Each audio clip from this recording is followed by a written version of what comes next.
नमस्कार, BPL news में आप सभी दोस्तों का एक बार फिर से बहुत बहुत स्वागत है। दोस्तों, आज हो गया है 6 जुलाई। जो बड़ी खबरें निकल के आ रही है फटाफट हम आपको बता देते हैं, लेकिन उससे पहले छोटा सा निवेदन, अगर आपने हमारे चैनल को अभी तक सब्सक्राइब नहीं किया तो प्लीज़ सब्सक्राइब के लाल बटन दबाकर चैनल को भी सब्सक्राइब करें।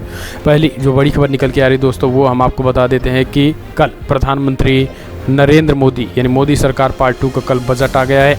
बजट में मोदी सरकार ने आम जनता के लिए क्या दिया वो तो हमने आपको बता दिया, लेकिन इस वीडियो में हम आगे चल के बताने वाले हैं। लेकिन उससे पहले हम आपको बता दें कि आखिर बजट पर नेताओं की, विपक्ष के नेताओं की क्या प्रतिक्रिया रही है। सबसे पहले अखिलेश यादव ने बजट को लेकर ज़बरदस्त मोदी सरकार पर हमला बोल दिया है। उन्होंने कहा कि ना तो युवाओं के लिए, ना तो किसानों के लिए, ना तो नौजवानों के लिए, ना तो गरीबों के लिए, किसी के लिए कुछ मिला ही नहीं है। जी हाँ, समाजवादी पार्टी के राष्ट्रीय अध्यक्ष अखिलेश यादव ने शुक्रवार को कहा है कि केंद्रीय बजट निराशाजनक, दिशाहीन और उद्देश्यहीन है। अखिलेश यादव ने कहा है कि गरीबों, किसानों, नौजवानों, नौकरी पेशा लोगों को और महिलाओं के लिए बजट में कुछ भी नहीं है। मध्यम वर्ग इस बजट से बुरी तरीके से चोटिल है, क्योंकि इसमें एक हाथ से देकर तो दूसरे हाथ से छीनने की प्रक्रिया अपनाई गई है। वस्तुतः ये भ्रमित करने वाला बजट है, जिनसे जनता को गुमराह करने की कोशिश की गई है। उन्होंने कहा है कि केंद्रीय बजट से पेट्रोल डीजल के दामों में अतिरिक्त सेस लगने से 2.5 रुपये प्रति लीटर की वृद्धि से परिवहन महंगा होगा, तो जो जीवन उपयोगी चीज़ों के दाम भी बढ़ेंगे। घरेलू बजट असंतुलित होगा। किसान डीजल का सबसे ज़्यादा उपयोग करता है, उसको अथक नुकसान होगा। इसके साथ ही अखिलेश यादव ने कहा है कि केंद्रीय बजट ने जन अपेक्षाओं की अनदेखी की है। गरीबों की गरीबी से उबारने की इसमें कोई कोशिश नहीं की गई है। किसानों की कर्ज माफ़ी, उनकी आय में बढ़ोतरी के उपायों के अलावा खाद, बीज, कीटनाशक की उपलब्धता पर भाजपा ने चुप्पी साध रखी है। किसानों की आत्महत्या रुक नहीं पा रही है। नौजवानों को रोजगार देने के नाम पर स्टार्टअप, मुद्रा लोन जैसी पुराने घिसी पिटी योजनाओं को ही चर्चा होती है। इसका कोई ठोस योजना नहीं है। नारी सशक्तिकरण की दिशा में कोई ठोस प्रयास नहीं है। उनकी सुरक्षा, वेतन विसंगतियों और कार्यस्थल में लैंगिक असमानता रोकने का कोई जिक्र नहीं है। उन्होंने कहा है कि भाजपा की सरकार ने जनता के इस्तेमाल की कई चीज़ों को भी महंगा कर दिया है। टैक्स स्लैब में कोई बदलाव नहीं किया गया है। विदेशी किताबें महंगी कर उसे शोध और शिक्षा क्षेत्र के विकास में ही बाधा डाली है। रेलवे, हवाई अड्डों में निजी भागीदारी और मीडिया में विदेशी पूंजी निवेश को बढ़ावा देकर भाजपा सरकार बड़े पूंजी घरानों और बहुराष्ट्रीय कंपनियों के हाथों में राष्ट्रीय संपदा सौंपने काम करेगी। सपा अध्यक्ष ने कहा है कि सच तो ये है कि अब भाजपा सरकार के 5 वर्षों में कुछ नहीं हुआ है, तो अब कैसे आस की जा सकती है। वो अपने वादे निभाने और जन आकांक्षाओं को पूरा करने की दिशा में ठोस कदम नहीं उठा रहे हैं। केंद्र सरकार अभी तो जनविश्वास पर कठोरघात करने का काम किया है। अखिलेश ने कहा है कि फिलहाल तो भाजपा के बजट से बाजार में उदासी है। सिर्फ प्रधानमंत्री, वित्त मंत्री और सत्ताधारी नेता ही बजट का गुणगान कर रहे हैं। उन्हें सावन में ही हरा हरा दिखाई दिखता है, लेकिन सच्चाई के बादलों के घटाटोप में छुपाया नहीं जा सकता। तो वहीं दूसरी तरफ बहुजन समाज पार्टी की सुप्रीमो मायावती ने भी मोदी सरकार को लेकर ज़बरदस्त घेरा। बजट को लेकर मोदी सरकार पर बहुजन समाज पार्टी सुप्रीमो मायावती ने पेश किए गए बजट को बड़े बड़े पूंजीपतियों और धन्ना सेठों की हर प्रकार से मदद करने वाला बताया। बजट के बाद बसपा नेता मायावती ने ट्वीट करके कहा कि ये बजट प्राइवेट सेक्टर को बढ़ावा देकर कुछ बड़े बड़े पूंजीपतियों व धन्ना सेठों की हर प्रकार से मदद करने वाला है, जिसमें दलित व पिछड़ों के आरक्षण की ही नहीं बल्कि महंगाई, गरीबी, बेरोजगारी, किसान व ग्रामीण समस्या और भी जटिल होंगी। उन्होंने कहा कि देश में पूंजी का विकास भी इसमें संभव नहीं है। केंद्र की भाजपा सरकार द्वारा भाजपा को हर मामले में व हर स्तर पर लुभावना बनाने की कोशिश की गई है, लेकिन देखना है कि इस बजट पर ज़मीनी हकीकत में देश की आम जनता के लिए कितना लाभदायक सिद्ध होता है। जबकि पूरा देश गरीबी, बेरोजगारी, बदतर शिक्षा व स्वास्थ्य सेवाओं से पीड़ित व परेशान है। तो हम कह सकते हैं कि पूरी तरीके से बसपा सुप्रीमो और सपा सुप्रीमो अखिलेश यादव ने पूरी तरीके से मोदी सरकार के इस जन विरोधी बजट पर ज़बरदस्त निशाना साधा है। अगली जो बड़ी खबर निकल के आ रही है दोस्तों, वो है पहला बजट वित्त मंत्री निर्मला सीतारमण ने पेश किया है। कौन कौन सी चीज़ें महंगी हुई हैं, कौन कौन सी चीज़ सस्ती हुई हैं, लेकिन इस बजट को लेकर जो विशेषज्ञों का मानना है पूरी तरीके से ये आम जनमानस के साथ धोखा हुआ है। 2019 के प्रचंड बहुमत के साथ जिस तरीके से प्रधानमंत्री 2019 में आज सरकार बनाए हैं, 2022 तक जिस तरीके से उनका सपना है किसानों की इनकम डबल होने के, लेकिन किसानों को लेकर इस बजट में फ़िलहाल कुछ नहीं देखने को मिला है।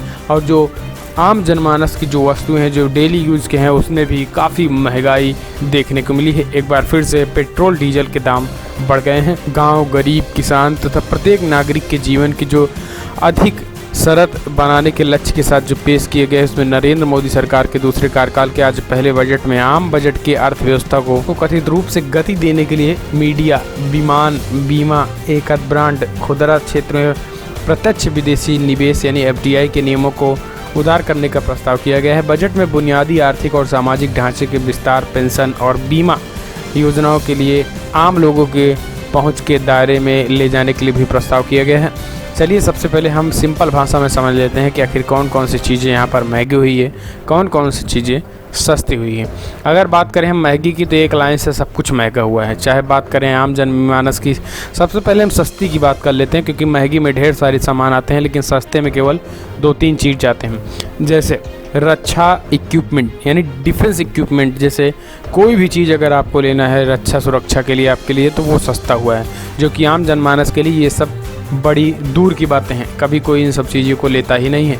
और दूसरी जो सस्ती हुई है उसमें इलेक्ट्रिक वाहन पार्ट्स, जो 1% से भी कम, यानी इलेक्ट्रिक वाहन पार्ट जो 1% से भी कम यूज होते हैं, वो सस्ता हुआ है। कोई मांग नहीं है, वो चीज़ें सस्ती की गई हैं। इसके साथ ही हम आपको बता दें कि अगर आप 45 लाख तक के घर लेते हैं, तब आपको उसमें ब्याज में छूट मिलेगी, यानी ब्याज में छूट, तो यानी घर खरीदना सस्ता। लेकिन ये 1, 2, 3, 4, 5 लाख ये बनवाने वाला नहीं, लेकिन आपको 45 लाख तक जब घर खरीदेंगे तब आपको सस्ते मिलेंगे लगभग 3.5 लाख रुपए।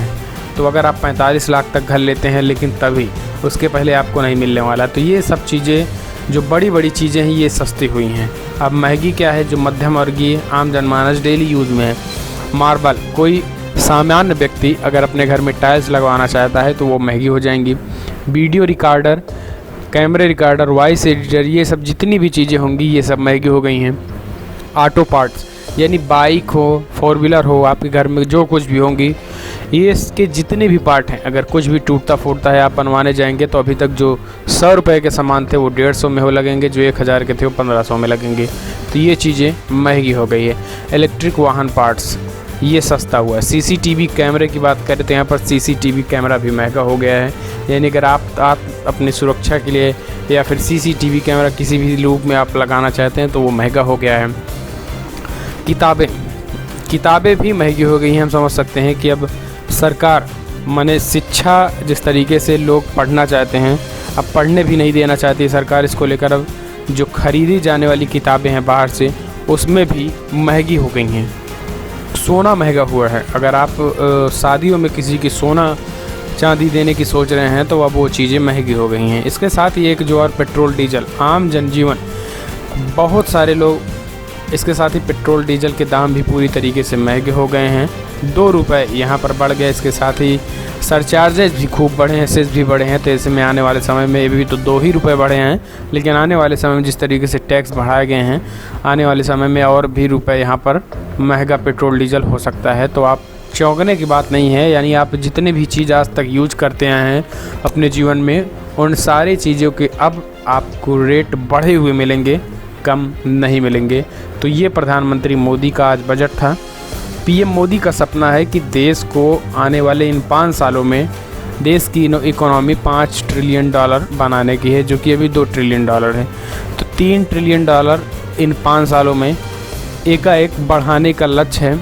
वो किस तरीके से बढ़ाया जाएगा? आपके टैक्स को लेकर, आपकी जो सस्ते सामानें हैं उसको महंगे करके आपसे पूरी तरीके से आपके जेब में डाका $1 का एक मोदी सरकार इकॉनमी बढ़ाने वाली है, GDP बढ़ाने। तो अपने आप में एक मध्यम वर्गीय को यहाँ पर पिसता हुआ दिखाई दे रहा है। किसानों के लिए यहाँ पर कुछ नहीं है, युवाओं के रोज़गार को लेकर फ़िलहाल यहाँ पर कुछ नहीं है। सरकार कह रही है कि इसमें लोन फ़िलहाल आपको दिए जाएंगे, लेकिन लोन कितने लोगों को मिलता है ये भी सोचने वाली बात होती है। बैंक लोन देते ही नहीं हैं, जो बड़े बड़े लोग हैं उनके पास ही लोन रह जाता है। कागज़ों में युवाओं को रोज़गार मिल जा रहा है। तो ऐसे में सरकार किस तरीके से काम कर रही है और किस तरीके से काम करेगी, ये देखने की बात होती है कि युवाओं के लिए कुछ नहीं, किसानों के लिए कुछ नहीं, मध्यम वर्गीय के लिए कुछ नहीं, मज़दूरों के लिए कुछ नहीं। तो आखिर है किसके लिए? 5 ट्रिलियन इकॉनमी बनाने के लिए मोदी सरकार, 5 ट्रिलियन इकॉनमी बनाने के लिए मोदी सरकार का ये बजट अभी से भविष्य के लिए बजट है, वर्तमान के लिए नहीं है। फिलहाल इस बजट को लेकर आपका क्या मानना है? कमेंट के माध्यम से अपनी राय देना ना भूलें। क्या लग रहा है कि बजट में आपको क्या मिला?